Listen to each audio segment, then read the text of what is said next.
Hello friends, welcome, खुशामदीद and बखैर रागले to the part 2 of partial fractions. दोस्तों पार्ट 1 में हमने बात की थी कि पार्शियल फ्रैक्शन का कॉन्सेप्ट क्या है और किस तरह से पार्शियल फ्रैक्शन के क्वेश्चंस को सॉल्व किया जाता है अगर डिनोमिनेटर में लीनियर फैक्टर मौजूद हो। तो दोस्तों अगर आप डायरेक्टली पार्ट 2 देख रहे हैं तो मैं आपको यही रिकमेंड करूंगा कि आप डिस्क्रिप्शन में लिंक से जाकर पहले पार्ट 1 देख लें ताकि आपको पार्शियल फ्रैक्शन का कॉन्सेप्ट समझ में आ जाए। तो दोस्तों इस वीडियो में हम बात करेंगे कि किस तरह के अगर डिनोमिनेटर में लीनियर फैक्टर रिपीट हो रहा हो या क्वाड्रेटिक फैक्टर मौजूद हो तो उस टाइप के क्वेश्चन को किस तरह से सॉल्व करते हैं। तो आइए दोस्तों शुरू करते हैं। तो आइए दोस्तों बात करते हैं रूल नंबर 2 की कि रूल नंबर 2 क्या कहता है। रूल नंबर 2 कहता है कि if a linear factor occurs n time as a factor of denominator then there are n partial fractions. मतलब क्या है कि अगर हमारा जो डिनोमिनेटर है, अगर उसमें लीनियर फैक्टर आ रहा होगा और वो रिपीट हो रहा होगा। फॉर एग्जांपल जैसे x + 2 क्या है, x + 2 एक लीनियर फैक्टर है लेकिन इसके ऊपर जो ये पावर 2 है, इसका मतलब क्या है कि x + 2 रिपीट हो रहा है। x + 2 जो है वो 2 मरतबा आ रहा है। जैसे x + 2 का होल स्क्वायर है तो इसका मतलब x + 2 2 दफा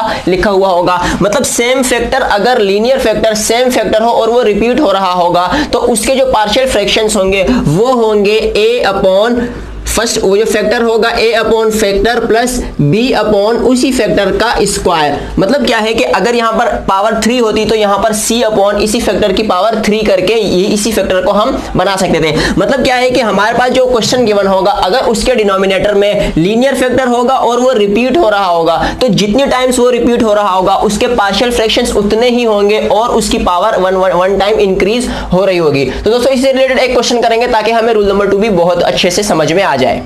आइए दोस्तों क्वेश्चन सॉल्व करते हैं। क्वेश्चन हमारे पास क्या है? क्वेश्चन हमारे पास है x² - 3x + 1 अपॉन x - 1 का होल स्क्वायर इनटू x - 2। सबसे पहले तो हमने ये देखना है कि क्या क्वेश्चन हमें प्रॉपर फॉर्म में गिवन है या इम्प्रॉपर फॉर्म में। तो उसके लिए क्या है, देखो यहाँ पर x² है, x² मल्टीप्लाई होगा इस x से तो x³ हो जाएगा। मतलब डिनोमिनेटर की जो हाईएस्ट डिग्री बनेगी वो बनेगी 3 और न्यूमरेटर में क्योंकि x² है तो न्यूमरेटर की डिग्री 2 है। मतलब क्वेश्चन हमारे पास प्रॉपर फॉर्म में ही गिवन है, हमने डायरेक्टली इसके पार्शियल फ्रैक्शंस को फाइंड करना है। ठीक है, उसके लिए क्या है, देखो x - 1 का होल स्क्वायर, x - 1 एक लीनियर फैक्टर है बट रिपीट हो रहा है तो इसके ये फॉलो कर रहा है रूल नंबर 2 को। और ये जो x - 2 है ये क्योंकि रिपीट नहीं हो रहा है तो x - 2 जो फैक्टर है ये फॉलो कर रहा है रूल नंबर 1 को। तो रूल नंबर 2 के हिसाब से अगर कोई फैक्टर रिपीट हो रहा होगा तो उसके पार्शियल फ्रैक्शंस होंगे a अपॉन वही फैक्टर प्लस b अपॉन उसी फैक्टर का स्क्वायर। ठीक है, और रूल नंबर 1 के हिसाब से अगर लीनियर फैक्टर है तो वो सिंपल c अपॉन वही फैक्टर करके हमारे पास आ जाएगा। अब ये जो हमारे पास ये क्वेश्चन है, ये क्वेश्चन इन 3 पार्शियल फ्रैक्शंस से मिलकर बना है। मतलब अगर हम इन तीनों को सम करेंगे तो वापस हमारे पास ये क्वेश्चन बन जाएगा। लेकिन दोस्तों प्रॉब्लम ये है कि इसमें हमारे पास a b c 3 कांस्टेंट आ रहा है। हमने सबसे पहले इन कांस्टेंट की वैल्यूज को फाइंड करना है। ठीक है, तो उसके लिए हम क्या करते हैं, उसके लिए देखो ये पूरे यहाँ पर डिवाइड हो रहा है, ये डिनोमिनेटर यहाँ डिवाइड हो रहा है, ये पूरा जाकर इससे मल्टीप्लाई होगा। जब ये इससे मल्टीप्लाई होगा तो ये a से अलग मल्टीप्लाई होगा, इससे अलग मल्टीप्लाई होगा और इससे अलग मल्टीप्लाई होगा। तो जब ये पूरा मल्टीप्लाई होगा a से, यानी कि ये पूरा मल्टीप्लाई होगा जब a से, तो इसमें क्या है कि x - 1 से ये एक x - 1 कैंसिल हो जाएगा और a के साथ क्या बचेगा, x - 1 इंटू x - 2, यानी कि a के साथ बचेगा x - 1 x - 2। इसी तरह जब ये पूरा b से मल्टीप्लाई होगा तो जब ये b से मल्टीप्लाई होगा तो x - 1 का होल स्क्वायर ये दोनों कैंसिल हो जाएंगे और b के साथ क्या बचेगा, b के साथ x - 2। इसी तरह जब ये c के साथ मल्टीप्लाई होगा तो इसमें x - 2 और x - 2 कैंसिल हो जाएंगे और c के साथ बचेगा x - 1 का होल स्क्वायर। ठीक है, अब दोस्तों ये जो हमारे पास इक्वेशन बनी है, ये हमारे पास एक आइडेंटिटी इक्वेशन बन चुकी है। अब हमने इसमें x की वैल्यूज को पुट करेंगे और वहां से हमारे पास कांस्टेंट की वैल्यू आ जाएंगी। लेकिन हमने x की ऐसी वैल्यूज पुट करनी है जिससे हमारे पास फैक्टर 0 हो जाए। तो हमारे पास दो फैक्टर हैं x - 1 x - 2। हमने x - 1 को 0 के इक्वल लेंगे, वहां से हमारे पास x की एक वैल्यू आ जाएगी 1 और जब दूसरे फैक्टर को 0 लेंगे तो हमारे पास x की एक दूसरी वैल्यू आ जाएगी 2। तो सबसे पहले हम पुट x = 1, जब हम x में इसी आइडेंटिटी इक्वेशन में x की जगह पर 1 पुट करेंगे तो उससे क्या होगा कि 1 - 1 ये 0 हो जाएगा, 1 - 1 ये भी 0 हो जाएगा। तो यहां से हमारे पास सिर्फ b बचेगा, b के साथ क्या है -1 और यहां से इसको सॉल्व करने के बाद आएगा -1, यानी कि माइनस से माइनस कैंसिल, b की वैल्यू हमारे पास आ गई है 1। ठीक है, अब इसी तरह जो दूसरा फैक्टर है 2, तो हम x की जगह पर 2 पुट करेंगे। हम इस पूरे में x की जगह पर 2 पुट किया तो इससे क्या है, देखो 2 - 2 ये 0 हो गया और 2 - 2 ये भी 0 हो गया, सिर्फ c बचा, c के साथ क्या है 1 और इसको जब हम सॉल्व करेंगे तो यहां से हमारे पास आ जाएगा -1। मतलब c की वैल्यू हमारे पास आ गई है -1। अब हमें सिर्फ a की वैल्यू चाहिए। अब ये जो मैं आपको एक मेथड बताने वाला हूं, ये मेथड शायद आपको बुक में भी ना मिले क्योंकि अक्सर इसके बाद क्या है कि कोफिशिएंट कंपेयर करवाकर थर्ड जो कांस्टेंट है उसकी वैल्यूज को फाइंड करना पड़ता है। लेकिन दोस्तों मैं आपको एक आसान मेथड बता दूं। आसान मेथड क्या है कि ये जो हमारे पास c और b की वैल्यूज आ चुकी हैं, अब इन c और b की वैल्यूज को को आपने इसी आइडेंटिटी इक्वेशन में पुट कर देना है। ठीक है, देखो put B and C in identity equation मतलब क्या है, हमने इस बी में मतलब बी की जगह पे हमने इसको 1 पुट कर दिया और सी की जगह पे हमने यहाँ पर -1 पुट किया। अब हमने इस आइडेंटिटी इक्वेशन में बी और सी की वैल्यू को जब हम पुट कर देंगे तो हमारे पास एक और आइडेंटिटी इक्वेशन बनेगी, उसके अंदर हमारे पास सिर्फ एक ही कांस्टेंट आ रहा होगा। मतलब इस इक्वेशन में क्या है, सिर्फ ए आ रहा है, बाकी सब एक्स की फॉर्म में है। ठीक है, अब ये जो हमारे पास इक्वेशन बनी है, इस इक्वेशन में आप अपनी मर्जी का कोई भी नंबर पुट कर सकते हैं। मतलब आप अपनी मर्जी का कोई भी नंबर पुट करेंगे क्योंकि एक्स के साथ सिर्फ ए आ रहा है, तो एक्स की जगह अब आप कोई नंबर पुट कर देंगे तो आपके पास ए की वैल्यूज निकल के आ जाएगी। तो मैंने यहाँ पर एक्स की जगह 3 पुट किया है, आप अपनी मर्जी का कोई भी नंबर पुट कर सकते हैं। इसके अलावा नेक्स्ट और भी जो भी क्वेश्चन होंगे आप उसमें कोई भी नंबर पुट कर सकते हैं, वहां से आपके पास जो तीसरा कांस्टेंट है उसकी वैल्यूज आ जाएगी। ठीक है, तो हमने क्या कर दिया कि अब इस इक्वेशन में हमने x की जगह 3 पुट कर दिया। जब हम इसको सॉल्व करेंगे तो यहाँ पर हमारे पास क्योंकि सिर्फ एक ही कांस्टेंट है तो हमारे पास a की वैल्यू भी निकल कर आ गई है। तो दोस्तों इस तरह हमारे पास a b c तीनों की वैल्यूज आ चुके हैं। अब हमने सिंपल इस a b c की वैल्यूज को यहाँ पर इनकी जगह पर पुट कर देंगे तो हमारे पास जो है आंसर आ जाएगा। उसके लिए क्या है, हमने a की जगह पर यहाँ पर 2 पुट कर दिया, b की जगह पर हमारे पास 1 है तो 1 पुट कर दिया और c की जगह पर -1 है तो यहाँ पर ये -1 पुट कर दिया। मतलब क्या है, अब हमारा ये जो क्वेश्चन था जो एक फ्रैक्शन की फॉर्म में गिवन था, अब ये आंसर जो है वो 3 फ्रैक्शन में आया है। मतलब क्या है, ये जो हमारा क्वेश्चन है ये इन 3 पार्शियल फ्रैक्शन से मिलकर बना है। मतलब अगर हम इन तीनों फ्रैक्शंस को दोबारा से सम करेंगे तो वो हमारे पास दोबारा से क्वेश्चन बन जाएगा। तो आइए दोस्तों अब हम बात करते हैं रूल नंबर 3 की। रूल नंबर 3 क्या कहता है? रूल नंबर 3 क्या कहता है कि if a quadratic factor ax² + bx + c with a is not equal to 0 occur as a factor of denominator, then there is a partial fraction of the form ax + b upon x² + bx + c।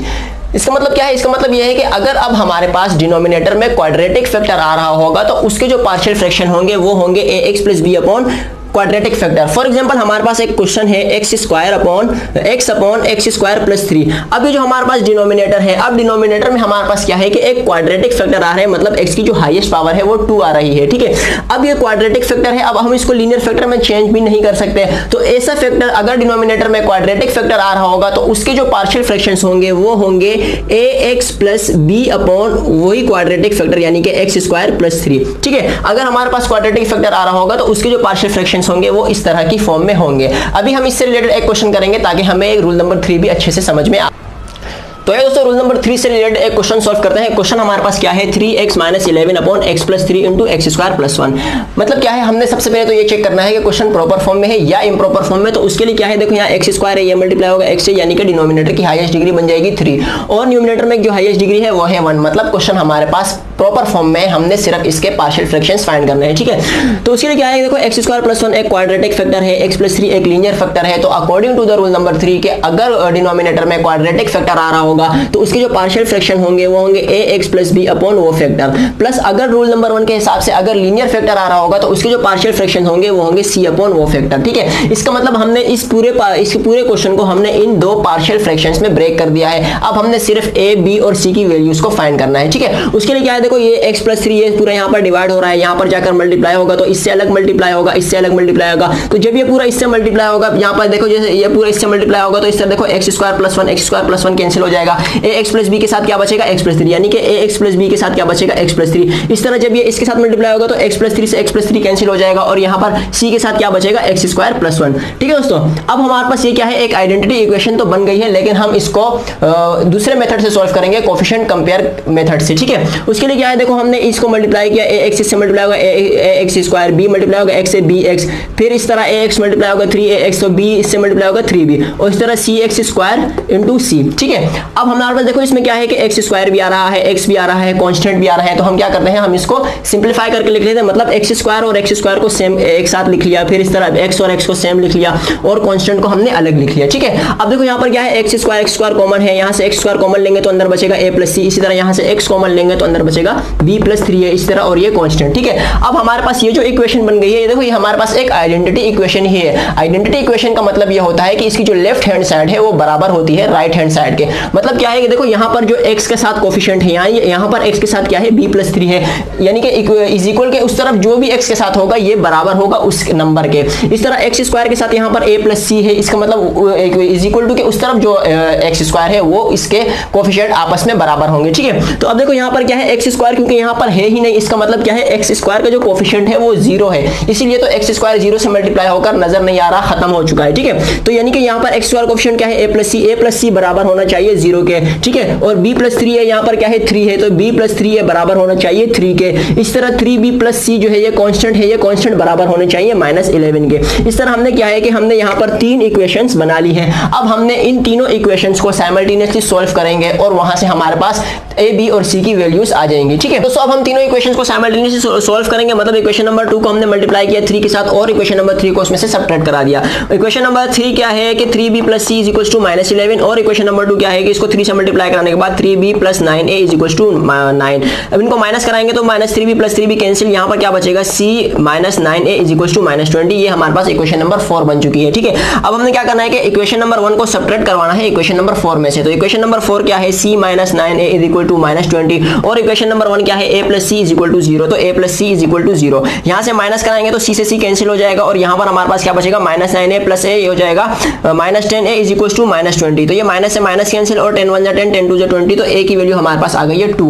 इस तरह c की value के लिए हमने क्या करना है कि हमने a की वैल्यू को पुट कर देना है इक्वेशन नंबर 1 में। तो जब हम a की वैल्यू को इक्वेशन नंबर 1 में पुट करेंगे तो यहाँ पर हमारे पास c की वैल्यू आ जाएगी -2, ठीक है। अब इसी तरह b की वैल्यू के लिए क्या करना है, b की वैल्यू के लिए हमने c की वैल्यू को पुट कर दिया है इक्वेशन नंबर 3 में, तो यहाँ से हमारे पास b की वैल्यू भी आ चुकी है -3, ठीक है। इस तरह अब हमारे पास a, b और c तीनों की वैल्यू आ चुकी है, हमने सिर्फ a, b और c की जगह पर इनकी वैल्यूज को पुट करना है, ठीक है। तो a की जगह हमने पुट कर दिया 2, b की जगह पुट कर दिया -3 और c की जगह हमने पुट कर दिया -2। तो इस तरह हमारे पास ये आंसर आ चुका है। ये जो हमारे पास क्वेश्चन गिवन था, ये क्वेश्चन इन दो पार्शियल फ्रैक्शन से मिलकर बना है, मतलब अगर इन दोनों फ्रैक्शंस को दोबारा से सम करेंगे तो वापस हमारे पास क्वेश्चन बन जाएगा, ठीक है। तो जब हम इन दोनों को सम करेंगे तो इसके लिए क्या है 2x + 3 मल्टीप्लाई हो जाएगा x + 3 के साथ, -2 मल्टीप्लाई हो जाएगा x² + 1 के साथ। अब हम इन दोनों ब्रैकेट को आपस में मल्टीप्लाई करेंगे तो ये हो जाएगा 2x² माइनस ये हो जाएगा 3x + 6x - 9 और ये हो जाएगा -2x² और ये -2 और डिनोमिनेटर में सेम एज इट इज आ जाएगा, ठीक है। अब यहाँ पर क्या है देखो ये 2x² प्लस का है, ये माइनस का 2x² है, तो ये दोनों कैंसिल हो जाएंगे। यहाँ पर क्या है -3x, यहाँ पर +6x, जब इनको सम करेंगे तो ये हो जाएगा